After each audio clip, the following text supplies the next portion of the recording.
evaluación de patología pediátrica, pero junto con ello tenemos que hacer el seguimiento de lo que es el crecimiento y desarrollo, ¿verdad? Entonces, por eso no es lo mismo ver a un lactantito menor que a un niño grande. Por eso decir, si nosotros, todos los niños, dicen, si lográramos construir a un buen desarrollo de los niños y niñas, ¿qué sería? Estamos garantizando la salud futura para tener niños saludables. Al mismo tiempo decimos que la consulta no solamente es consulta de enfermedad. Todos los niños, por norma, tenemos que hacer seguimiento de control niño sano. Incluso nos dan tiempos para que hagamos y detectemos en algún momento las patologías, ¿no es cierto? Entonces decimos que el crecimiento y desarrollo tenemos que saber reconocerlo desde que ese niño nace hasta el lactantito que vamos a avanzar en esta clase, ¿sí? ¿Cada cuánto tiempo tenemos que citar a los pacientes? Consideramos niño sano, no patológico, ¿no es cierto?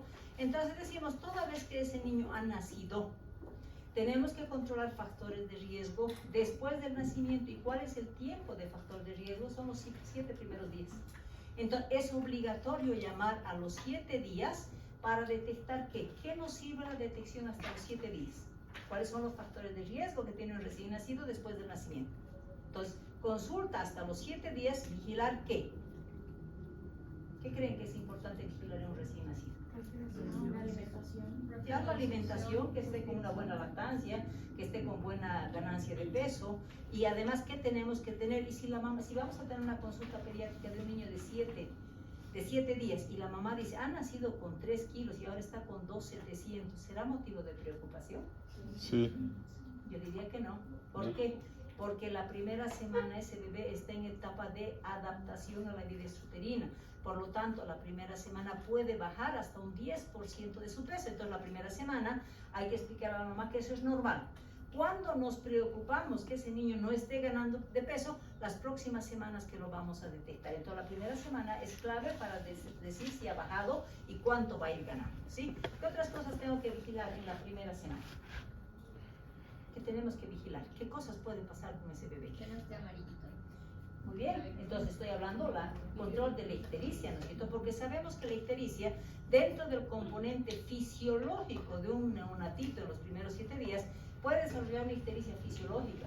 Pero ¿qué pasa si ese niño me pasa a lo que es rango patológico, a una hiperbilirubinemia? Entonces, los 7 primeros días es importante detectar lo que puede ser la posibilidad de una hiperbilirubinemia. Si esa mamá me dice no está lactando bien o le está dando lactancia 2 o 3 veces al día y está durmiendo mucho mi hijito, ¿qué pensamos? Una inadecuada lactancia, porque la mamá puede tener pezones planos, porque puede haber desarrollado grietas y que no quiere darle. ¿Qué otra cosa tenemos que vigilar en un recién nacido? Y la mamá claramente va a decir, no, está durmiendo mucho. Ese dato de durmiendo mucho, ¿qué me hace sospechar en la primera semana? Poca lactancia. ¿Qué va a pasar con ese niño? Anemia. No, la anemia es hematología. Hipoglucemia. Entonces, el primer trastorno metabólico va a ser la hipoglucemia y muchas veces asociada a una hipocalcemia, que está traducida la hipoglicemia por un aletargamiento, una somnolencia, si es que quieren. A diferencia de la hipocalcemia, son los temblores finos que tienen las extremidades, es importante la primera semana. Entonces hablamos de los 3 trastornos metabólicos que es obligatorio evaluar cada semana. Por eso, por norma, nos dicen hay que hacer vigilancia la primera vez, la primera semana, para buscar esos factores de riesgo, ¿no es cierto? Una vez que hemos detectado que no hay ese problema, me voy a pasar al lactantito menor, que es desde 1 mes hasta los 11 meses. Ese niño tenemos que hacer el control mensual, porque cada mes vamos a tener una tarea. Si va a venir al mes, pues vamos a vigilar que todo esté bien. A los 2 meses indica vacuna, a los 3 meses indica control de caderas, a los 4 meses indica la vacuna, 5 meses si hubo un problema en las caderitas, a los 5 meses tengo que volver a certificar, a los 6 meses vacuna, etc. Entonces, por eso, una tarea mensual tenemos el niño que tiene hasta los 11 meses. Ya logré hasta los 11 meses pasar a la etapa de lactante mayor, ¿no es cierto? Y estamos hablando de que ese niño ya tiene que estar casi completo con su esquema de vacuna, porque la vacunita del año le voy a dar en esta edad, ¿no es cierto? Cuando cumplo 1 año y tengo tiempo hasta los 23 meses. Pero aquí ya no tengo mucha obligación. ¿Por qué? Porque ya es una secuencia. Si tuvo un buen desarrollo y una buena maduración hasta el año de edad, ya va a ser una consecuencia, ¿no es cierto? A no ser que ese niño se enferme. Y cuando ya tenemos un niño grande de 24 a 56 meses en un preescolar, pues ya no interesa, ¿no es cierto? No es que no interesa ganancia de peso y talla, pero desarrollo en sí ya va a ser una consecuencia de lo que desarrolló los primeros tiempos de vida. Por eso nos dan esos periodos. Cuando consideramos ¿qué instrumento nos da el Ministerio de Salud para hacer la vigilancia de dos cosas? Hablamos de crecimiento. ¿Qué significa para ustedes crecer? Crecimiento, seguimiento de crecimiento. Ganancia de peso, ganancia de talla, lo que se puede medir. Entonces, ¿qué hace el Ministerio? Nos pone una tabla, lo que se llama el nuevo Carnet de Salud Infantil, donde se diferencia un color celeste para los varones y un color rosado para las niñas.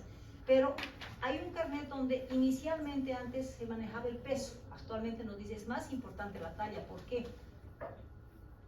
¿Será fácil revertir la pérdida de peso o será más difícil revertir si tiene talla baja? ¿Cuál es más grave, la falta de peso o la falta de talla?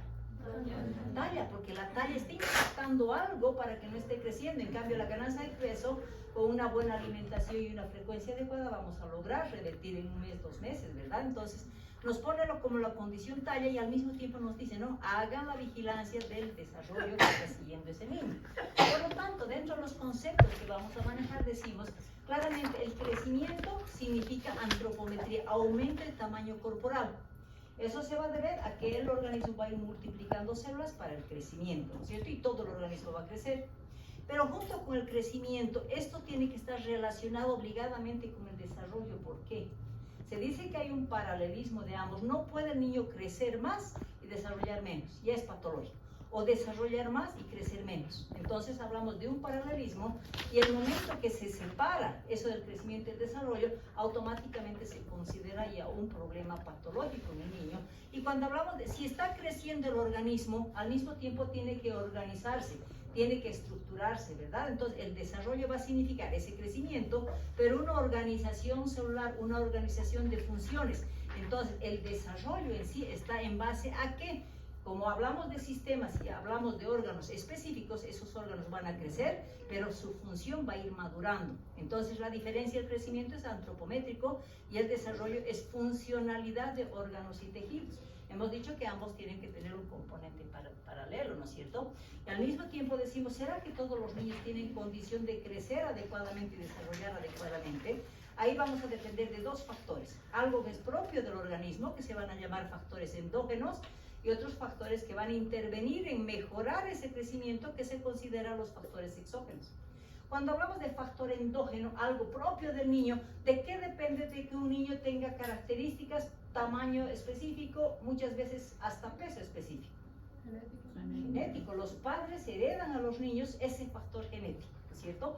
Pero no solamente es ese factor genético puede ser muchas veces controlado por el mismo organismo del niño, y estamos hablando de que si ese niño está heredando un factor genético, para que ese factor genético desarrolle tiene que tener una condición básica, que ese organismo tiene integralidad. Estamos hablando de que tiene que haber una integridad orgánica, o sea, un organismo funcionando normalmente. O sea, no solamente es que los papás les van a heredar un factor genético, sino que ese organismo tiene que garantizar que esté sano, que esté íntegro, ¿no es cierto? Y otro factor que interviene es algo que el niño tiene que producir para garantizar ese crecimiento y desarrollo. ¿Cuáles son las hormonas que intervienen para garantizar ese crecimiento de los niños? Hormona del crecimiento, muy bien. ¿Qué más? ¿Qué incluye?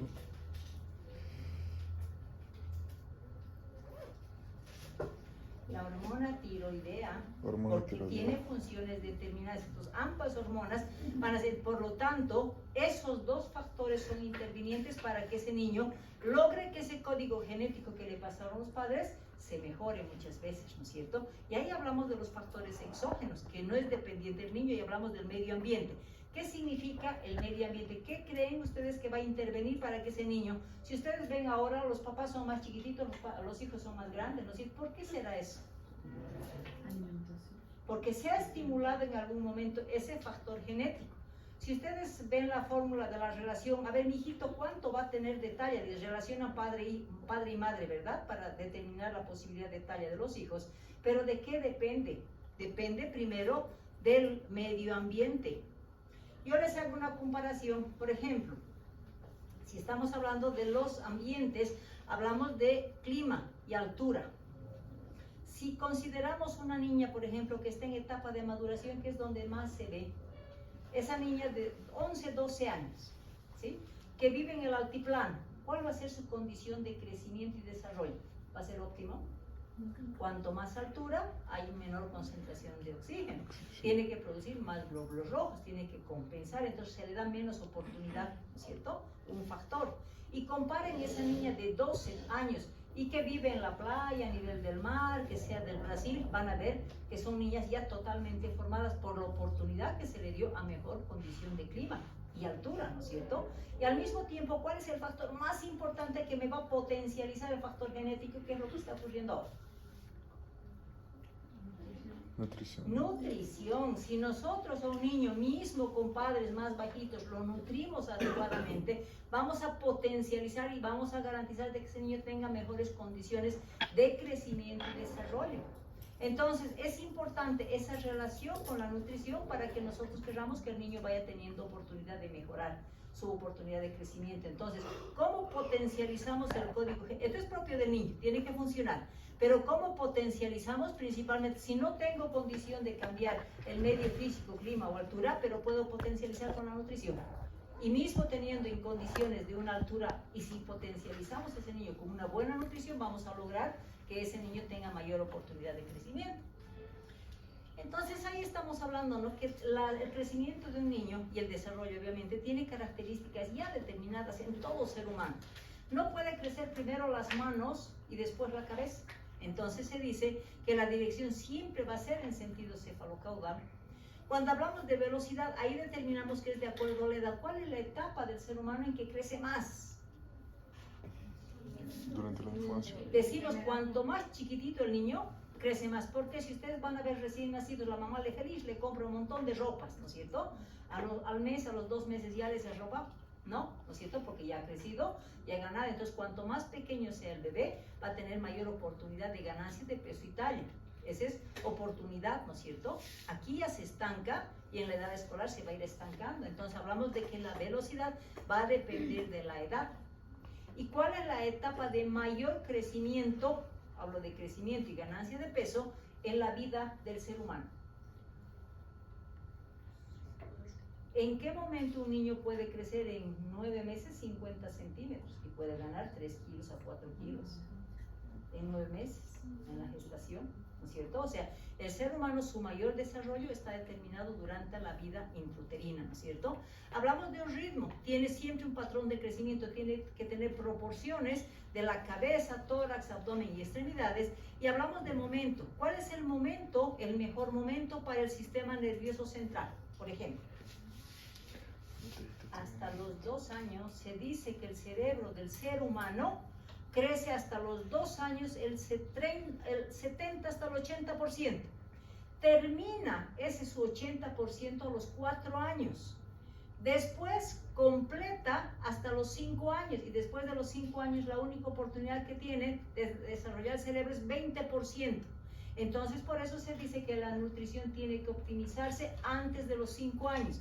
Porque si se perdió la oportunidad, tuvimos desnutridos hasta los 5 años, ya no, por más que le demos la mejor alimentación, ese cerebro ya fue impactado por esa falta de ganancia de tamaño y funcionamiento.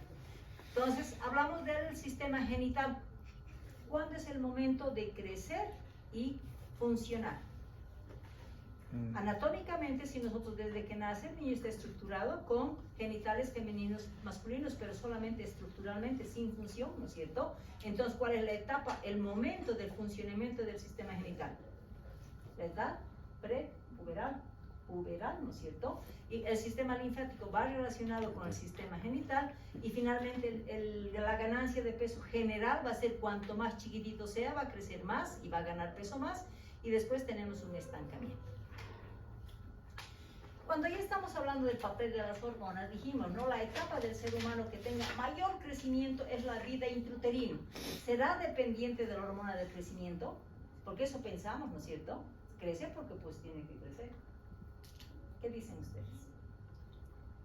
La hormona del crecimiento no es interviniente en la vida intrauterina, ¿ya? interviene tanto la hormona tiroidea como la hormona del crecimiento recién después de la vida postnatal.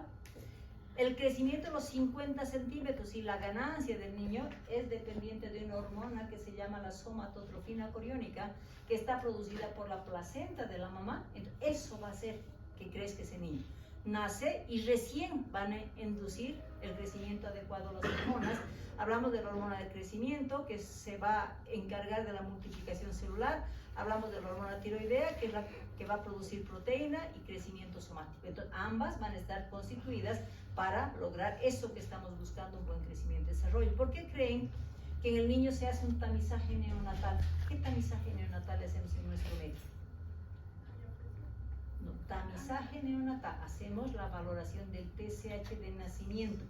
Si ese TSH ya está empezando a producir el TSH, por eso le damos hasta los 7 días, si empieza a producir esa hormona, entonces decimos ya ese niño está descartando el hipotiroidismo, porque el hipotiroidismo va a decir niños chiquitos, niños gorditos, etc. Entonces ahí necesitamos hacer tratamientos, ¿sí? Y de hecho hablamos de la preadolescencia y adolescencia, que las hormonas sexuales van a ser las responsables del crecimiento correspondiente. Hemos hablado de grupos etarios, ¿verdad? ¿En qué parte de la historia clínica se ponen los grupos etarios? En el examen físico general, dijimos, no examen físico general, es un lactante menor, es un lactante mayor, y cuando ustedes vayan a presentar a sus pacientes cuando sean internos, nunca van a decir, es un niño de 1 año, 12 meses, no les permiten eso. Es un lactante menor, es un lactante mayor, es un neonato, es un recién nacido. Incluso en los registros de todos los pacientes internados se maneja el grupo etario, ¿sí? Y cuando hablamos de recién nacido, vamos a considerar que el niño que tiene 24 horas, ¿qué significa? Que también hay una confusión con la literatura que ustedes pueden tener, que muchos libros todavía los consideran los recién nacidos hasta los 28 días. ¿Quién ha definido qué es recién nacido? La Organización Mundial de la Salud, donde ha dicho, el recién nacido el que tiene las primeras 24 horas. Y después ya se considera neonato cuando tenga de 1 día hasta los 28 días de nacimiento. Hablamos del lactante menor, de 1 mes hasta los 11 meses, el lactante mayor cuando cumple su añito y está con 1 año 11 meses, el preescolar es de 2 años 5 años, el escolar cuando ya entra a la escuela, estamos hablando de 6 a 12 años, y el adolescente 13 a 18. Ya esto preescolar, escolar va a llevar la doctora Maya. Bueno. Entonces, ¿qué tenemos que aprender? A empezar a reconocer lo que es un recién nacido sano. Cuando hablamos de un recién nacido sano, nos ponen ciertas condiciones, porque este recién nacido sano tiene que tener como condición una edad gestacional adecuada. Tiene que tener una antropometría adecuada. Por eso cuando un niño nace con 50 centímetros y 35 centímetros de perímetro cefálico, qué sé yo, entonces, ¿qué es lo que consideramos? Es un recién nacido y tiene 39 semanas, es un recién nacido a término con peso y talla adecuada para la edad. Es el primer diagnóstico que vamos a dar al niño. ¿En base a qué?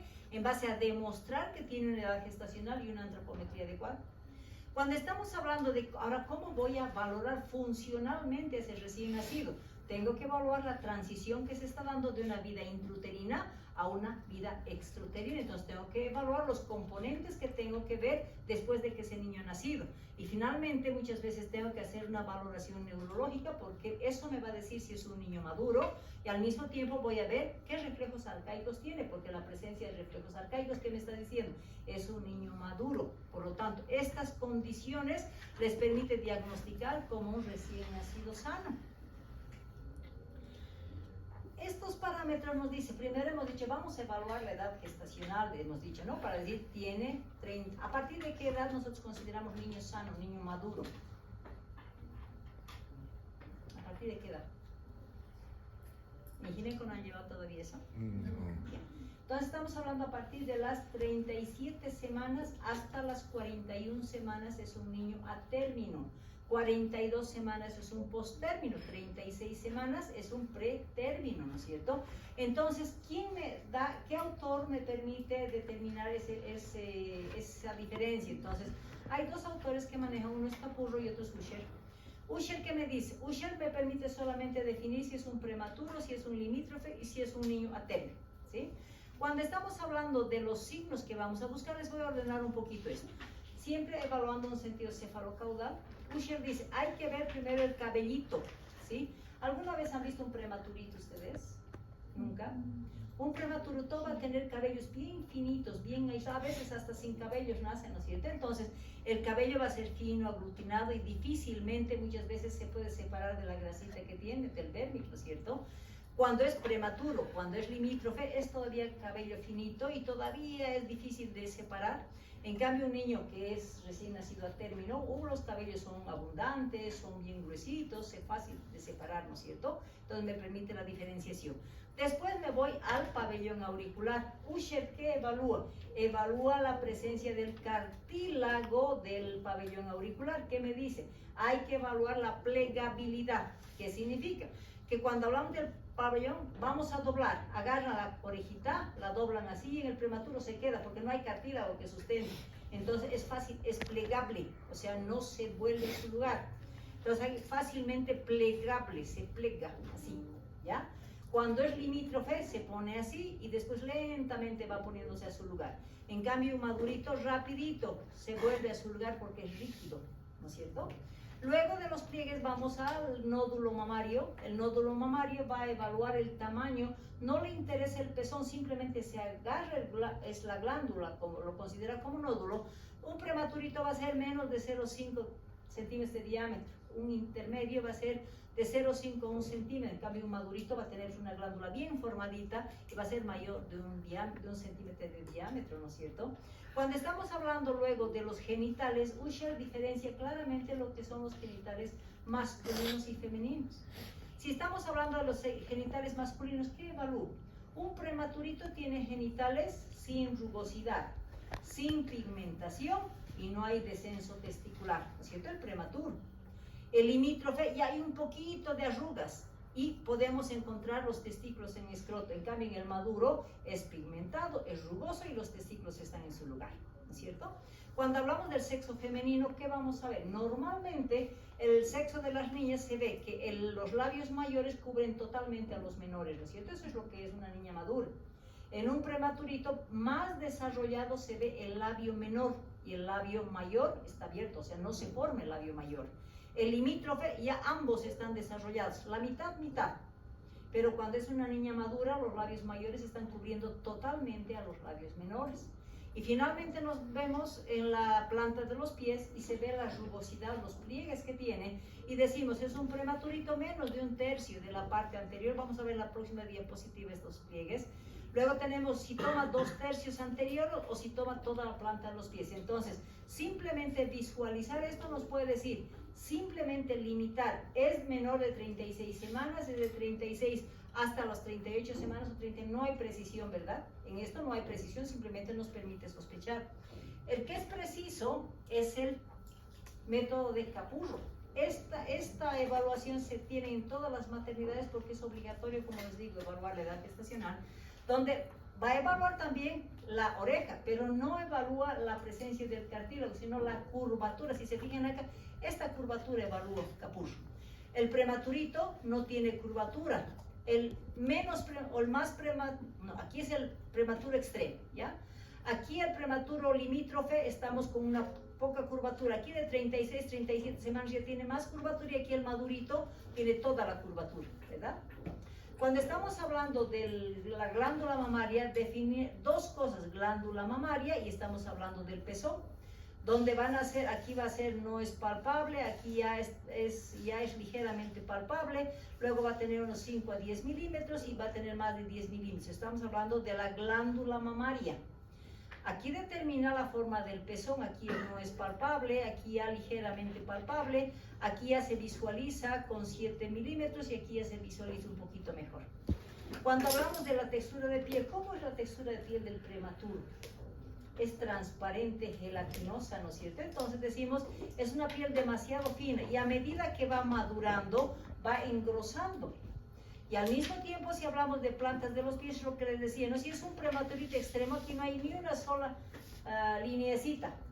Aquí en el limítrofe hay un poquito en la parte anterior. Aquí está con 2/3. Aquí está cubriendo casi excepto el talón. Y aquí tenemos toda la planta del pie.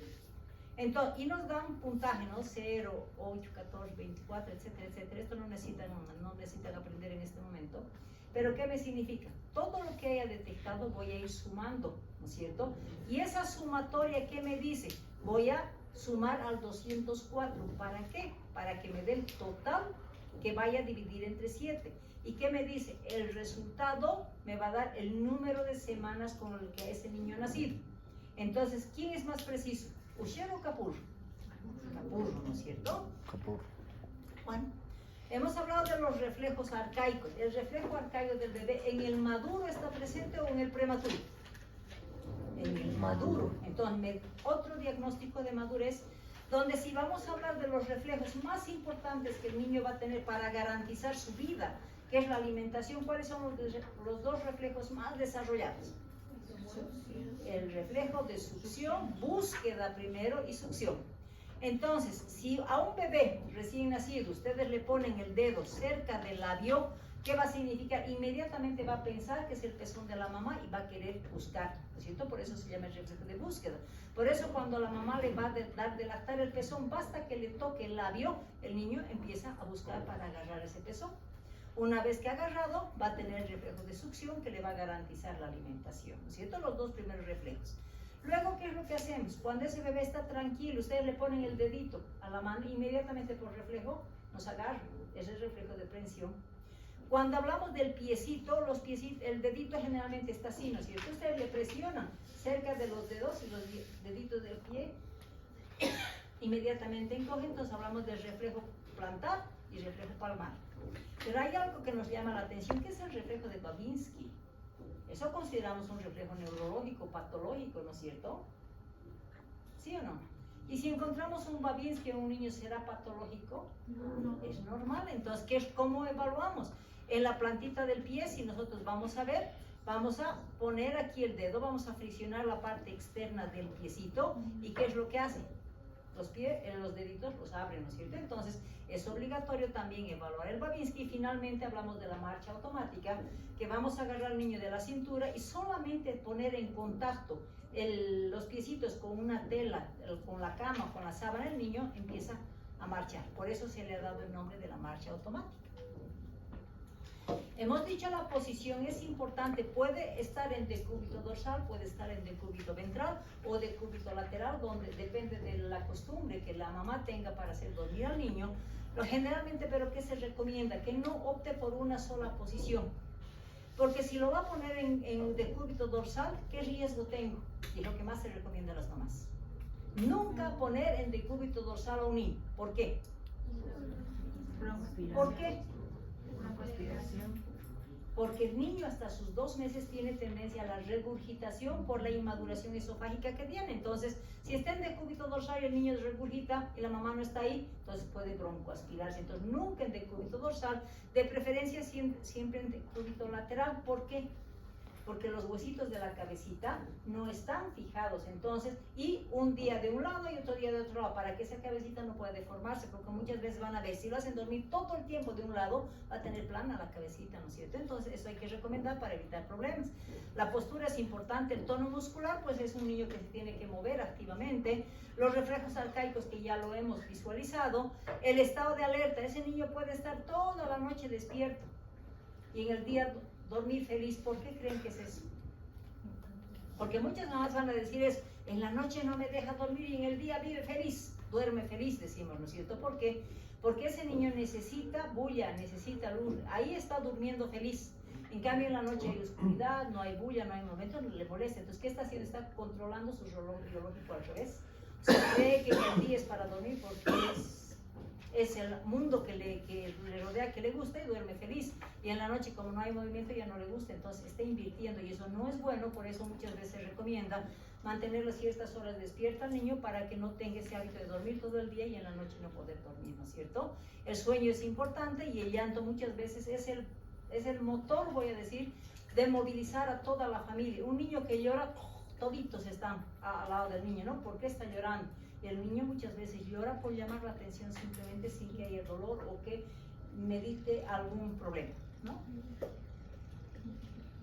Bueno, entonces ahí hablamos de la antropometría del recién nacido. Lo vamos a pesar en cuanto nazca y vamos a decir si nació con 22,500 a 3,500 de peso. Ahí voy a poner el diagnóstico de peso adecuado para la edad gestacional.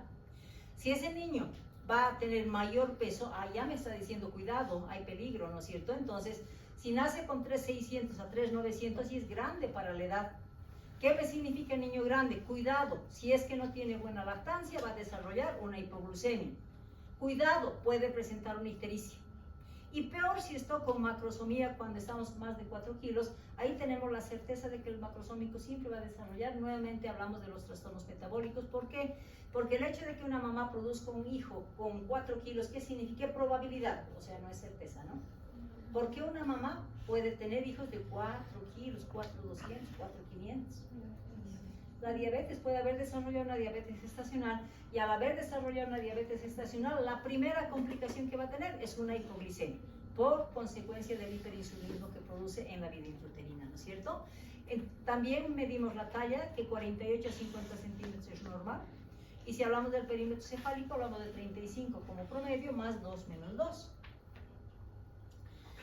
Y estamos hablando también de que qué cosas tiene que hacer ese niño para adaptarse adecuadamente a la vida intrauterina, que muchas veces nos puede llamar a nosotros la atención. Y decimos, ¿no? El niño empieza a respirar después del nacimiento, entonces, ¿qué tenemos que esperar? Que pueda respirar hasta 50 veces al minuto. Normalmente un niño, ¿cuánto respira? 12, 14, 20, 22, máximo 25, ¿no es cierto? En cambio, el niño puede respirar hasta 50 veces, no siendo esto patológico. Cuando hablamos de frecuencia cardíaca, ¿cuál es la fetocardia que se tiene en la vida intrauterina? De 120 a 140. Entonces va a mantener la misma frecuencia cardíaca en la vida extrauterina. Al mismo tiempo, ese niño ya nació, tiene que garantizar su alimentación, ¿no es cierto? Entonces, ahí hablando de satisfacer sus necesidades, y su primera necesidad va a ser la alimentación. ¿A través de qué ese niño va a garantizar su alimentación? Leche materna. A través de los reflejos arcaicos de búsqueda, succión y deglución, ¿no es cierto? Y al mismo tiempo, ¿cuántas veces tiene que lactar ese niño durante el día y noche?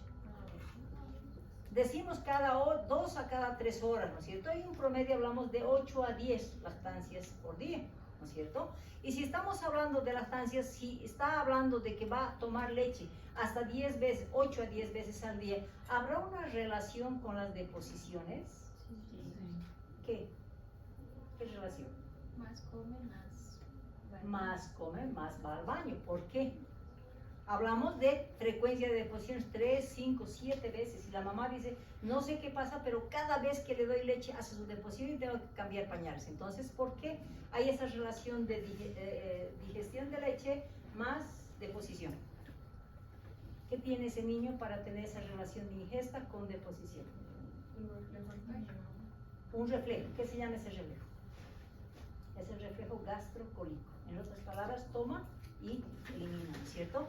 Y sabemos que la primera deposición de ese niño tiene que ser, la primera función va a ser eliminar y deshacerse de lo que fue la deposición en la vida intrauterina, que es el meconio.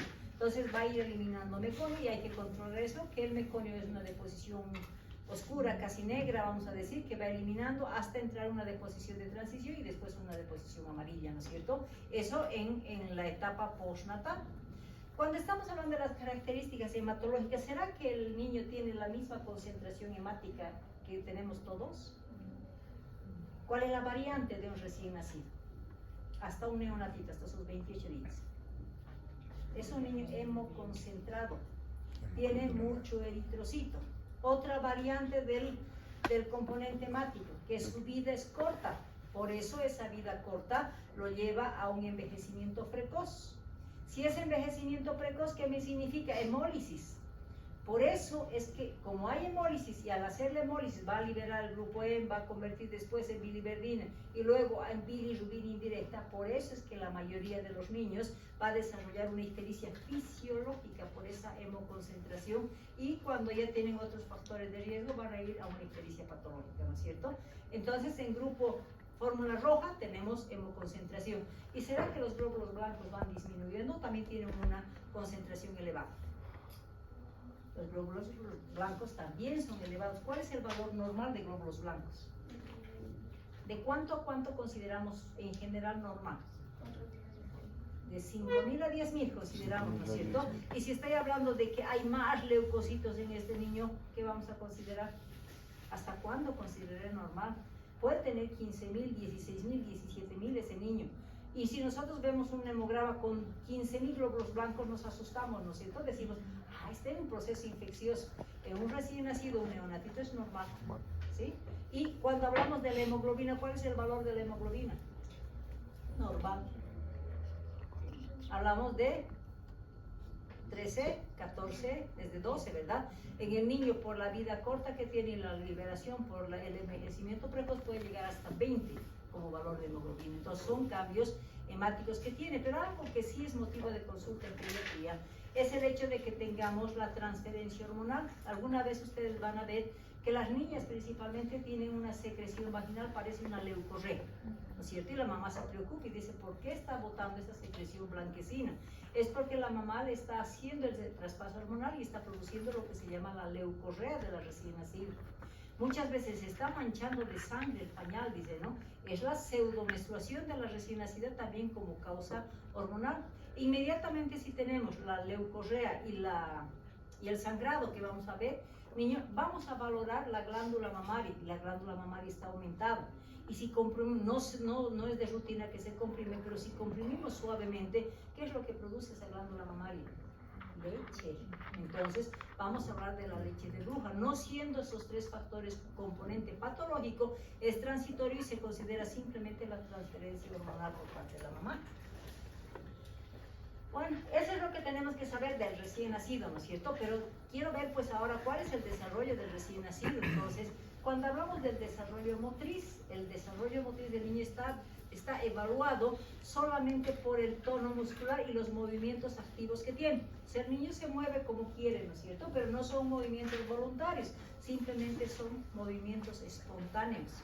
Cuando estamos hablando del componente social, si a un recién nacido o un neonatito la mamá le habla o una mujer le habla, ¿qué hace? El niño abre los ojos inmediatamente por la relación que existe del escuchar y imaginarse a la mamá, ¿no es cierto? Entonces, por eso dice, hay respuesta visual al rostro y a la voz femenina.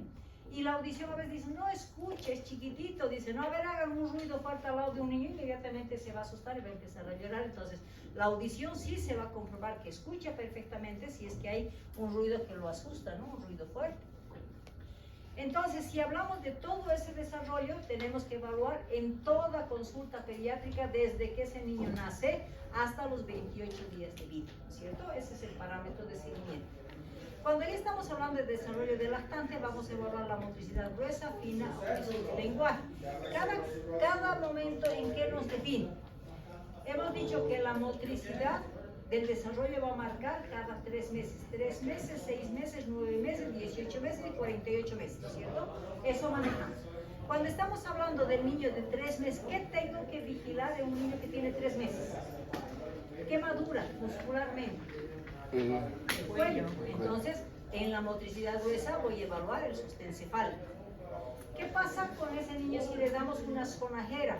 Ya tiene presión a sonajera. ¿Qué es lo que va a hacer el niño? Basta que tenga contacto en su boca, todo va a querer meterse a la boca. ¿No? Si estamos 3 meses, aquí ya va a balbucear algunas palabras, no sabemos qué quiere decir, pero empieza a balbucear. En Bolivia decimos ajo, en Brasil no sé qué es lo que dicen, pero hay palabras que dice el niño, pero no son palabras específicas, simplemente es un balbuceo. Y finalmente hay el componente social. ¿Cuántas veces nosotros le hacemos una caricia en los niños y qué hace? Nos sonríe. ¿Será que me sonríe porque yo lo estoy atendiendo, porque ustedes lo están acariciando? No, la sonrisa es simplemente un reflejo. Entonces ahí consideramos que el componente social está solamente al acariciarlo y vamos a tener un reflejo.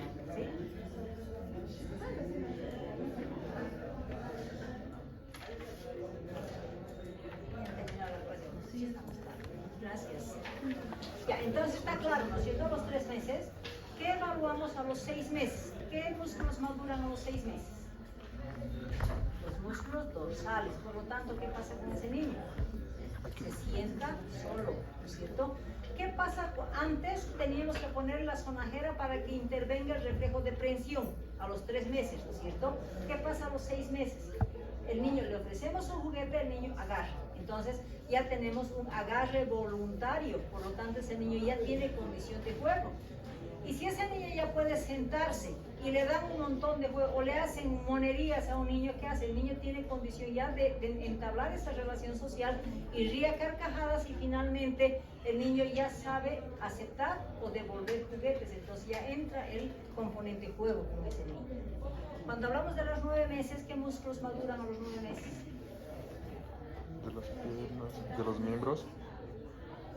Las extremidades tienen movimientos voluntarios, por eso el niño se arrastra, por eso el niño gatea. Entonces estamos hablando del gateo. Cuando hablamos de motricidad fina, ya no le gusta, si se fija el niño, ya no le gusta agarrar de manera gruesa, empieza a utilizar estos dos deditos, ¿ya? Entonces estamos hablando del uso del pulgar, lo que se llama el tacto fino. Entonces agarra con los dos deditos, ya no agarra en su integridad con toda la mano. Cuando estamos hablando del lenguaje, ahí ya a los 9 meses ya tienen que decir mamá, no ma.